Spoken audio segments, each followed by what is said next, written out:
Hello and welcome back to the channel. Today we're going over all the new Final Fantasy cards from the last couple of days over the weekend, Monday and Tuesday. We got a ton of new rares and actually a lot of uncommons and commons to cover that I think are pretty sweet. Talking new combos, new synergies. Let's jump right into it with our first card, Minw, the White Mage, which is 5 mana here for a 3/3, a human cleric legend, has vigilance and lifelink, and whenever you gain life, you put a +1/+1 counter on each cleric you control. Now, it itself is a cleric, so it gets the +1/+1 counters. This ability is pretty powerful too. Just in and of itself, it has lifelink, so every time it does damage, it gets a +1/+1 counter. So that can kind of scale out of control, get pretty big pretty quickly, gaining a lot of life. It also has vigilance, which is nice because it can hold back on defense, really hold back an opponent's board. It is 5 mana, so it is expensive, but the effects on this are quite powerful. And in standard, we do have quite a few clerics that work really well with it. We've got like the Hinterland Sanctifier, which is a cleric. Every time a creature comes into play, it gains life, and the Elias Ilkor that does the same thing, gains life whenever a creature comes into play. That's also a cleric. So let's just say you had a Sanctifier out, right, and you played this.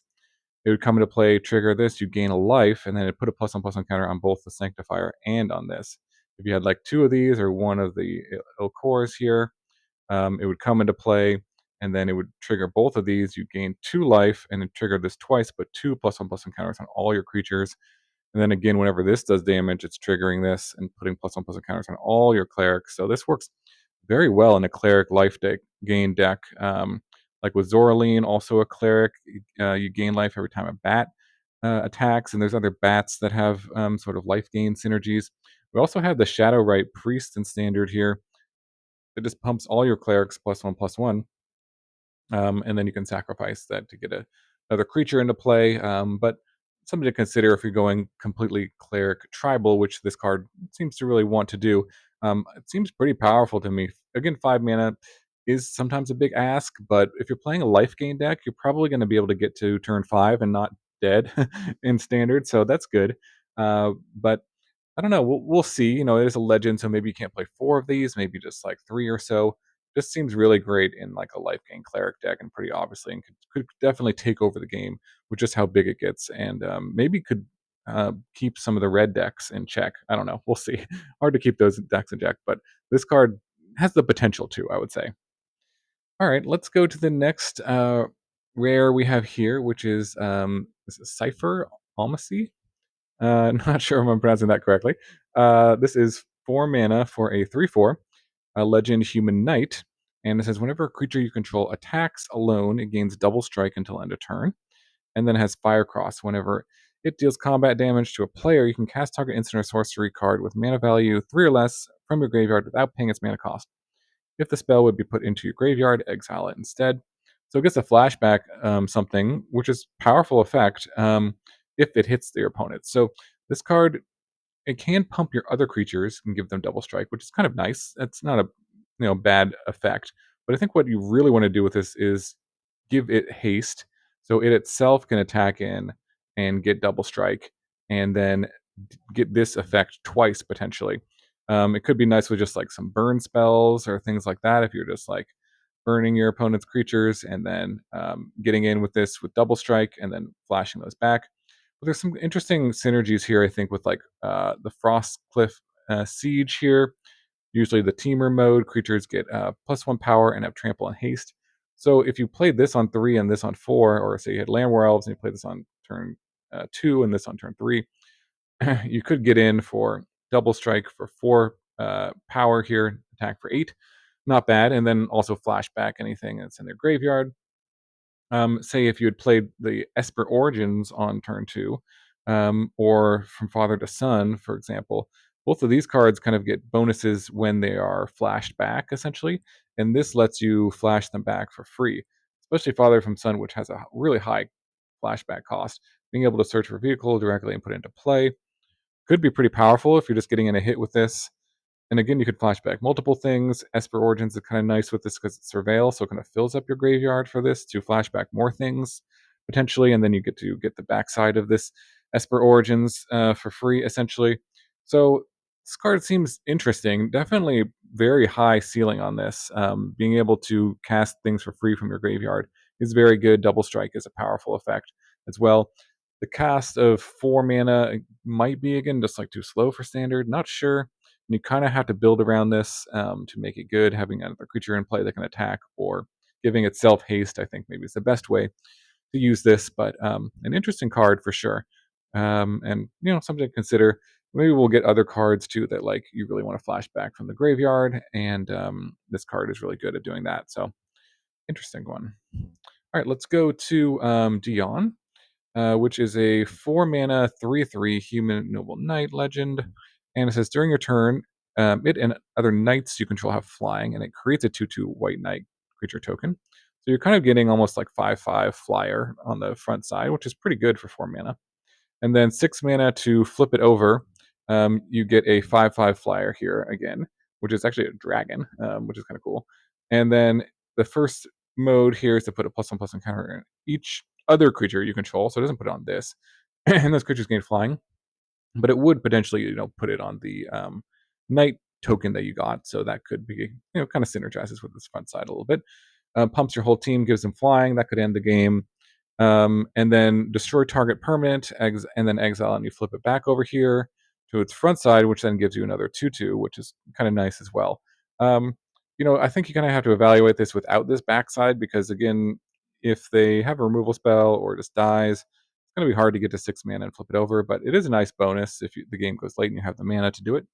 I think on the front side, it's actually kind of decent, though. Again, like I said, a 4 mana 5/5 flyer, and then it also works with all your other knights. And there are some decent knights available in standard, like the Werefox Bodyguard can be like a removal. Giving this flying can be nice to get in some extra damage. Imidane's Recruiter, it makes knights with its adventure, and it also is a knight, pumps your whole team. And then Marshall here is a 2 mana 2/2, which gives all your other knights +1/+1. So there is some sort of knight tribal that you could build in standard. This card hasn't seen any play thus far because the knights haven't been good, but maybe this kind of pushes it over the edge and makes it good enough. Bastry is a pretty good one drop for a knight deck as a 1/1, giving that flying to get in could be pretty good as well. Yeah, interesting one. I think really if it's going to see a home, it'll be in a knight deck, and will it be good enough for standard? I don't know, but definitely something to consider. And maybe if you're playing a commander knight deck, then this card is great as well, of course. All right, let's go to another rare, the rare land, the last one in the town cycle that has adventure. This is the black one, comes into play tapped, adds a black, and then you can pay 3 mana, sorcery, and you can sacrifice an artifact or creature, and if you do, you draw 2 cards. So kind of a classic black effect to sacrifice something, draw cards.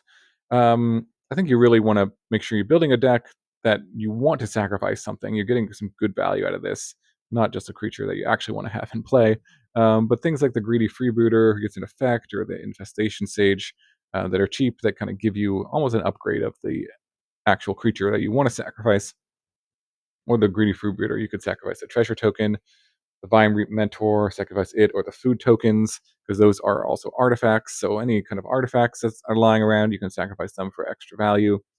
Maybe an Rakdos Joins Up kind of deck where you're reanimating something and you want to sacrifice it to get the extra damage effect from Rakdos Joins Up. Yeah, we'll see. The downside of a land coming to play tapped is certainly a downside, but this one seems potentially playable in that it is pretty cheap to use its ability. Could be relevant. Could give you card advantage.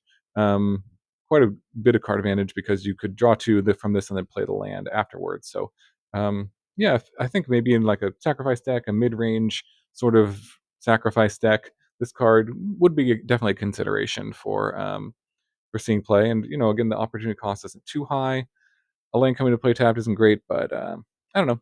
We'll see. I'm kind of mid on this one.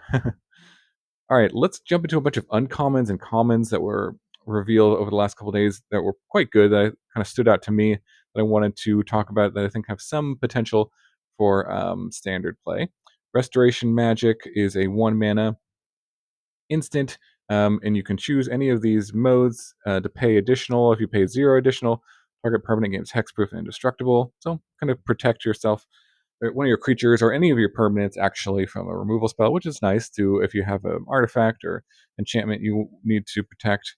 An additional one, so 2 mana total to do the same, except you gain 3 life, which is nice. And then 5 mana total to permanents you control. All get hexproof and indestructible, and then you gain 6 life.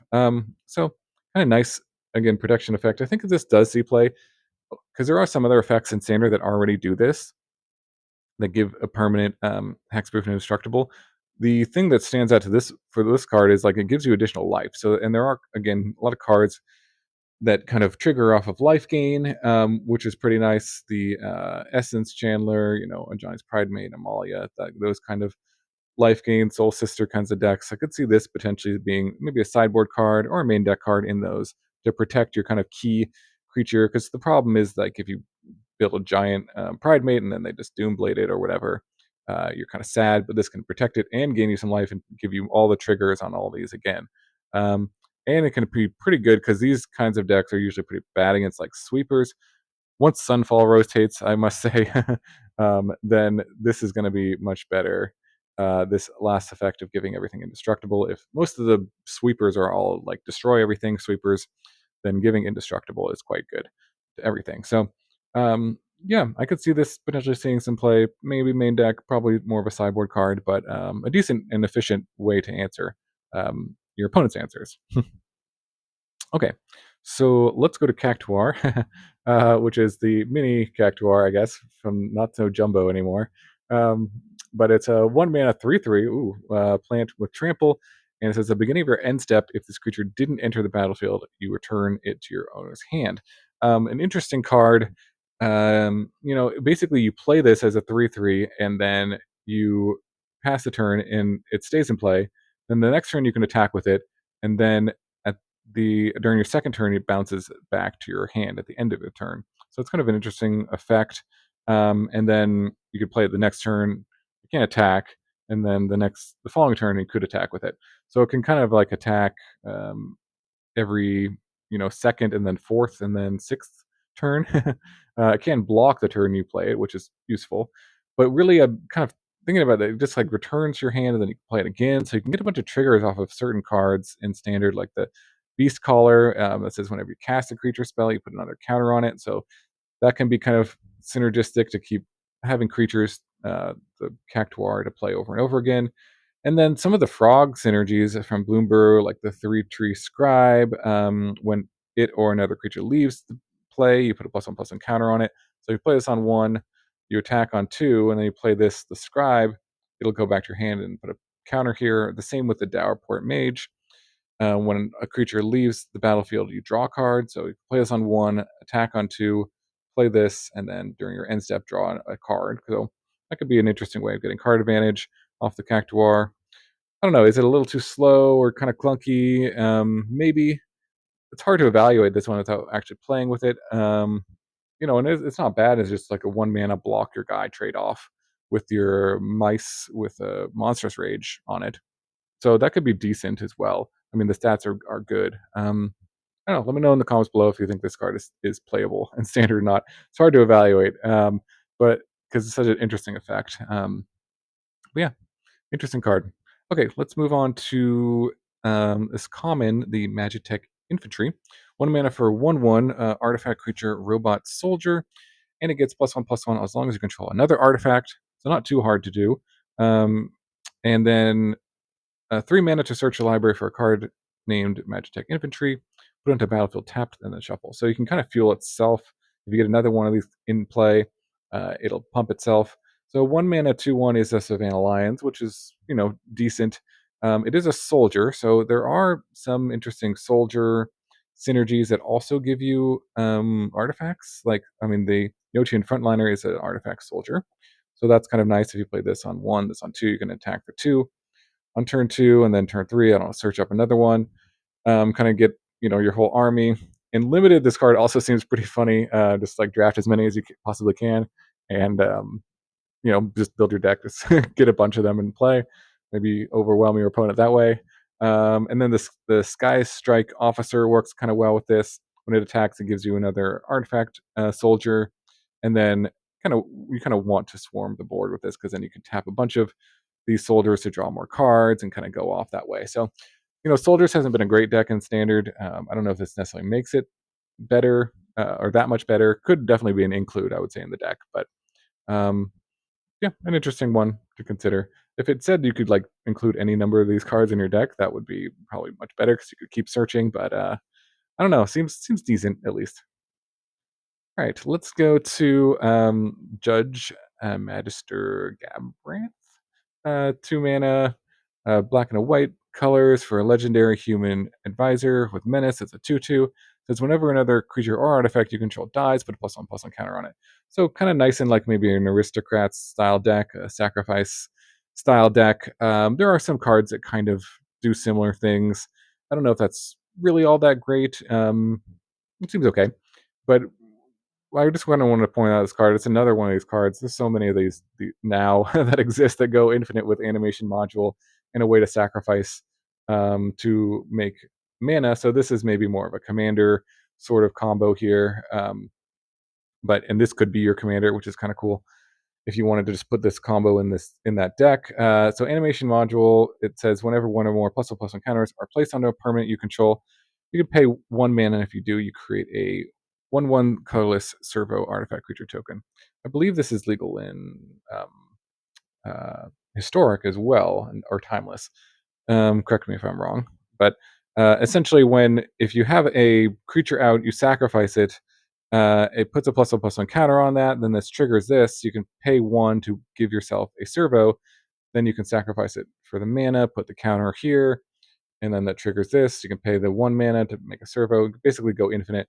This gives you infinite mana, infinite colorless mana, because you're adding 2 and you're only paying 1 every time, and that also puts infinite +1/+1 counters here. And it kind of can sort of curve out. I guess you'd need an additional creature in play to start the combo, or have a +1/+1 counter be put on something, or have something die. But I believe you can pull this off in historic as well, as commander. So could be interesting, something to consider, um, or brawl on arena. Okay, let's go to yeah, this one, Overkill. This one, I think it spoiled a couple days ago. Actually, this is an uncommon, 3 mana for an instant. Target creature gets -0, -9,999 toughness until end of turn. So probably going to kill something, kind of like a murder effect. Gets around indestructible, which is kind of nice. But this Jaws of Defeat combo. This is like a legacy combo only. I just thought this combo was so funny that I had to talk about it. That Jaws of Defeat is 4 mana for an enchantment. It says whenever a creature you control enters, target opponent loses life equal to the difference between the creature's power and its toughness. The difference between. And the difference between these two numbers is 9,999, right, between 0 and those. So this is going to do a lot of damage if you can manage to play any creature. Say you play like a Mem Knight, any 1/1 creature. It'll trigger the Jaws of Defeat, right? And then with that ability on the stack, you play Overkill on it, and then it will die, and it'll die as a, say it was a Memnite, it will die as a 1 -9,998. So then it will do 9,997 damage to your opponent with the Jaws of Defeat. So this just seems ridiculous and kind of fun. I believe this is legacy playable, commander of course playable. I believe. Just something to kind of point out, a really hilarious combo with Overkill. And even if you don't draw the Jaws of the Feet, this is a pretty decent removal spell overall. So, but yeah, just something that maybe you want to pull off. I don't think this is legal on Arena, as far as I'm concerned, but let me know if that's wrong as well. Okay, let's go to Sorceress's schemes. Sorceress's schemes. That looks wrong, but maybe that is how you spell that. Anyways, 4 mana for a sorcery. Return target instant or sorcery card from a graveyard or exiled card with flashback you own to your hand. You add an additional red mana. It has flashback for 5. So this is an interesting card. I mean, you can use this just for value to return something and play it again, but this card is kind of goes infinite with itself if you have 2 copies of it, because it adds a red, which pays for basically the red cost here. So it kind of only costs 3 colorless if you have 2 of them. You can loop them between each other if you can reduce the cost of it by 3. So if you have, say, Mind Splice Apparatus with 3 counters on it, then this will cost 1 red, and then you can return another one from your graveyard, add the red, then return another one from your graveyard, add a red.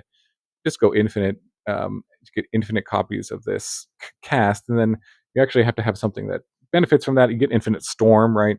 If you have, say, a Stormcatch Mentor, which also kind of helps reduce the cost, you would get infinite Prowess. So anything with Prowess that would trigger infinitely off this.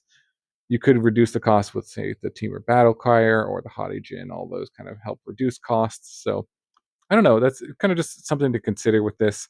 You could use it again for value, but there are infinite loops with this that could be okay. I don't know. It kind of requires 2 copies of this card to go infinite with it. Um, but I don't know. Just something to consider with the card. All right, let's move on to the Delivery Mughal, which is a 4 mana 3/2 flyer. It's a Mughal, and when it enters, you search your library and or graveyard for an artifact card with mana value 2 or less. You reveal it, put it in your hand, and then if you search your library, you shuffle.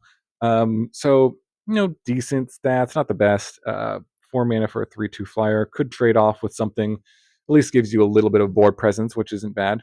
But really, kind of this is a demonic tutor effect with the body. So if the card that you're really looking for in your deck really like the combo, no one always think about combos, of course, on this channel. So if the combo you're looking for really relies on a 2 mana artifact or 2 or less artifact, um, you could use this as a tutor for that card. Say if you're playing a Soul Cauldron combo, a Collector's Cage combo, Filigree Silex, Throne of the Grim Captain.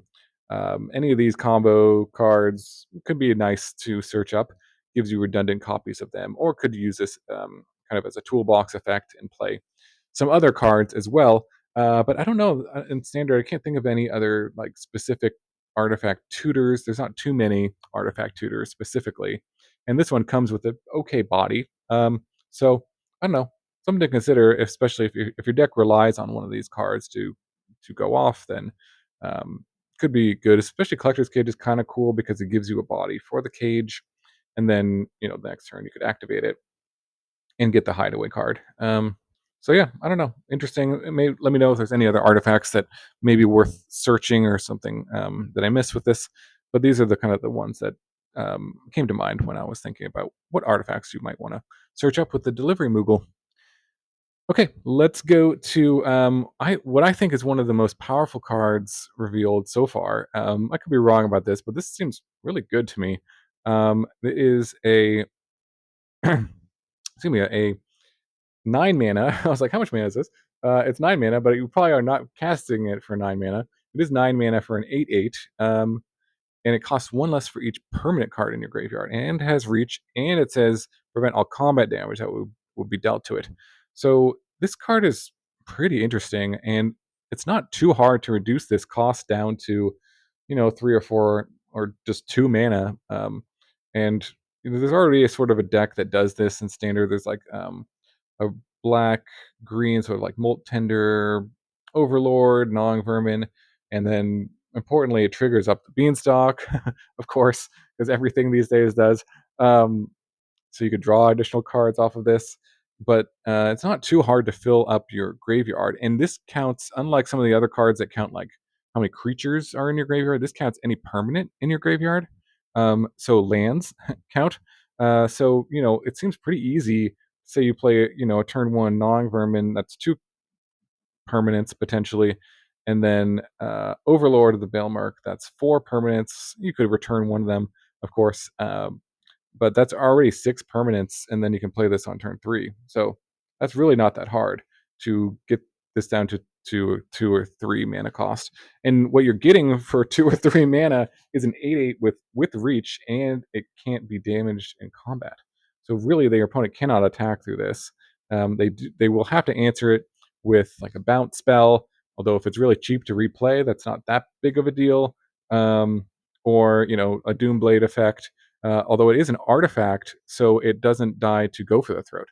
So this card just seems really, really good to me in standard, and could really boost up these sort of self-mill decks. You could even play it in mono green self-mill. Green has a lot of good self-mill itself. And there's that I can't remember the name of it. There's the 1/1 that mills 4 that's returns a land that we're getting in this set as well. But yeah, God, this card just seems really good. So I don't know. Let me know in the comments below. Am I over evaluating it? I don't know. Is it not that great? Maybe there's something I'm missing, but like this thing just does a lot of good work for you, and would be very annoying to have. It is a legend. That is one thing to consider. If you have multiples, you can't have multiples in play.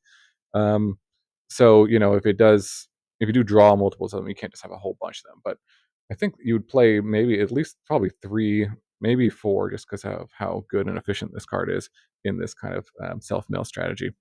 But yeah, seems like a really good one. Diamond weapon.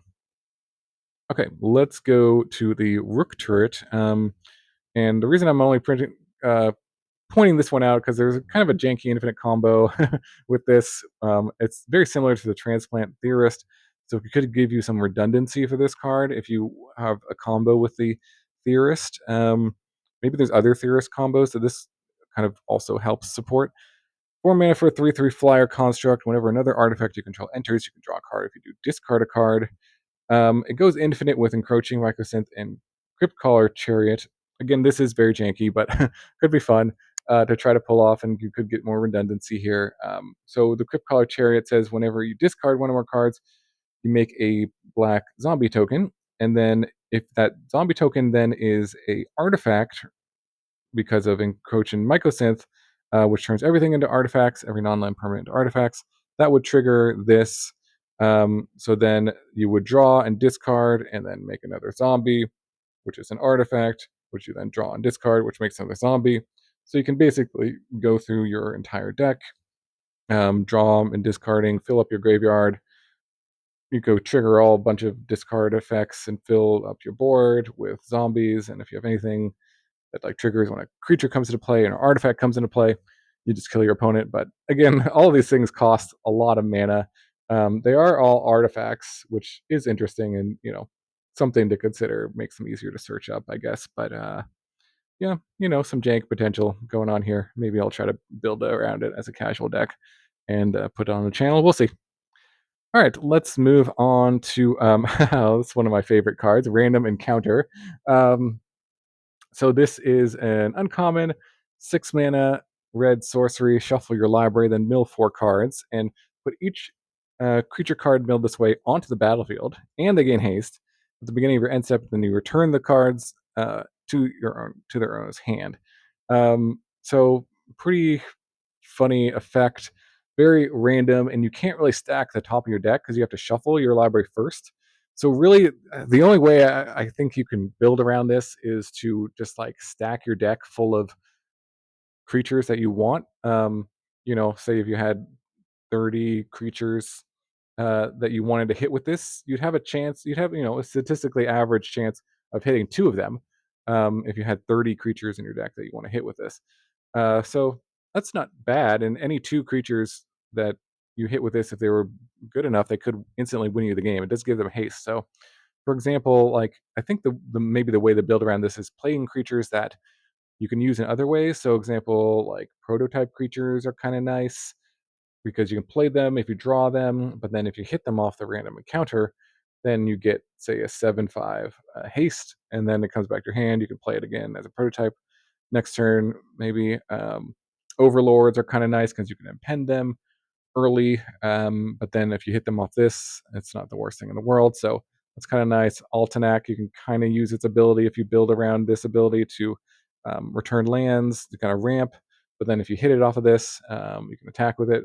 So seems like a fun card for sure to build around. I don't think it's going to be that great probably, but definitely a powerful effect. But it's just so random. I mean, you could just hit 4 lands and then and then you just cry. It does have flashback, I guess, so you could use it again if you're able to get to 8 mana. But you kind of really want to win the game the first time you play it. But it's an interesting effect. We'll see. I will probably try to brew around this one. But yeah, we'll see. All right, last up, I think in terms of lower rarities here, the Demon Wall. I think this card has a shot maybe of seeing play in standard, mostly because it is a demon, and being an artifact is actually decent in that it doesn't die to go for the throat. does die to artifact removal, I guess that's true, in terms of things that are a downside of having an artifact creature. This works. The Demon Wall works pretty well with Unholy Annex, being a 2-drop, and then you can curve into Unholy Annex to start draining your opponent here. And it's a 2 mana 3/3, right? It's a demon with Defender. So that's the downside. But it does have Menace, and as long as it has a counter on it, it can attack. So it didn't have Defender, which is kind of nice. And then you can pay 6 to put 2+1/+1 counters on it. So you can, if you get to 6 mana, you can put the counters and then attack as a 5/5 menace, which is a nice ability to have. But there are, in standard, lots of ways that are pretty easy to give counters to this. And it says any counter, not just +1/+1 counters, but Innkeeper's Talent. A lot of green cards add +1/+1 counters to things, so not too hard to kind of, if you build this in a counter deck just to play that. But you could also just like put the monumental facade here, which you can tap to remove oil counters on it to put an oil counter on a creature or any permanent. So not bad, to put the counter that way and just attack pretty easily with this thing. But we'll see. I think this has a shot just because it is a 2 mana demon with decent stats and abilities, and because of Unholy Annex is just such a powerful card. But yeah, that is it for my review thus far of the cards spoiled in the last couple days. If there's anything I missed, I might have missed a few cards because there's just so many that got spoiled today. I'll cover them in my next video, either tomorrow or the following day. So stick to the channel for that. Let me know your thoughts on all these cool Final Fantasy cards, any cool combos, synergies, brews that you're working with, anything I missed with these cards. Love to hear about it in the comments below. Thanks so much for any likes, subscribe, sharing my content. I really appreciate it.